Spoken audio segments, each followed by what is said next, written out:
Hello, bonjour. Aujourd'hui, on va parler du concours de Miss France, le concours qui a eu lieu hier. Et la nouvelle Miss France s'appelle Amandine Petit. Elle a 23 ans et elle a concouru pour l'écharpe de Miss Normandie. Elle est devenue Miss France 2021 après une élection qui a eu lieu au Puy du Fou, une élection qui marque en fait les 100 ans du concours de Miss Beauté.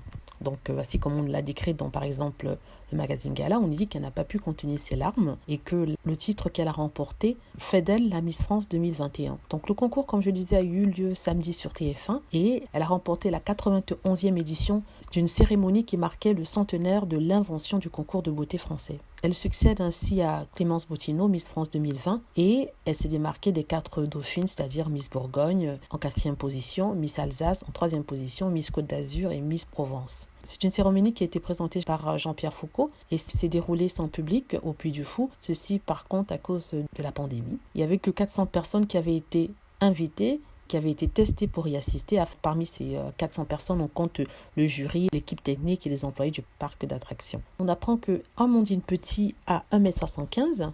Elle prépare un Master 2 en management des établissements et structures gérontologiques à l'IAE de Caen et elle est très heureuse. Elle ne réalise pas vraiment ce qui lui arrive. Elle dit « Merci énormément à toutes les personnes qui m'ont élue. Très clairement, il faut croire en ses rêves puisque sur tous mes bulletins de notes, quand j'étais plus jeune, on m'écrivait toujours manque de confiance en soi. Alors ce soir, j'ai prouvé que même si on manque de confiance en soi, on peut aller très loin. Il faut croire en ses rêves. » Je trouve que son discours est plein de sens, surtout en cette période un peu déprimante. Il ne faut jamais abandonner, il ne faut jamais oublier ses rêves. Il faut toujours travailler à atteindre l'objectif qu'on s'est fixé. Et si c'est un jeu concours pour devenir Miss France, qui va peut-être changer sa vie et qui a sûrement changé la vie d'autres personnes, pour d'autres, ça peut être un projet de vie ou alors un nouveau job ou une promotion qu'on a toujours voulu avoir. Même dans ces temps de pandémie, c'est toujours possible de penser à ça. Donc, ce qui est assez étonnant ici, c'est que je n'étais pas au courant du Miss France. J'avais complètement oublié. Je crois que je ne suis pas la seule. Bien d'autres personnes avaient oublié tellement on est englouti par cette histoire de pandémie. On est enfermé chez nous à se demander ce qu'on va faire, comment ça va se passer les prochains jours et tout ça, qu'on n'a pas vraiment donné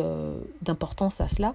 D'autant plus que si on n'est pas trop sur TF1, ça passera presque inaperçu. Personnellement, je ne regarde presque plus la télé, je suis toujours sur Internet et tout ça. Donc les chances qu'on puisse savoir qu'il y a un concours de Miss France qui se passe en ces moments-ci sont très minimes. En tout cas, je suis très très contente pour elle, elle est très jolie. Je trouve quand même que c'est dommage que l'ancienne Miss France n'ait pas eu le temps d'apprécier son règne, parce que alors qu'elle a été nommée Miss France en décembre dernier, elle a eu que 1 ou 2 mois pour apprécier, mais après ça c'était la pandémie, c'était le confinement, c'était plein de choses en fait.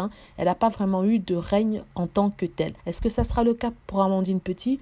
Ça, je ne sais pas, parce qu'on nous dit que les choses vont s'améliorer, surtout avec la solution qu'ils ont trouvée. Donc, je lui souhaite bonne chance. Elle a toute la vie devant elle. 23 ans, c'est jeune. Il n'y a pas grand-chose à dire à part ça. Je ne sais pas si vous êtes fan du concours de Miss France. Je me rappelle que quand j'étais petite, j'adorais, je regardais. Et même jusqu'à dans la vingtaine, je regardais ça. Mais après ça, j'ai perdu ça de vue parce que bien sûr, il y a d'autres choses qui étaient plus importantes. Donc, ça fait toujours plaisir de voir. Je regarde de temps en temps quand j'ai ça devant moi, enfin quand c'est devant mon écran. Et je regarde qui a gagné, si elle est jolie, si elle est intelligente, de quel coin de France elle vient et tout ça. Voilà, j'espère que vous avez aimé la vidéo. N'hésitez pas à cliquer sur like si c'est le cas, à vous abonner pour plus de vidéos et à cliquer sur la petite cloche afin d'être averti lorsque je poste une nouvelle vidéo. Merci.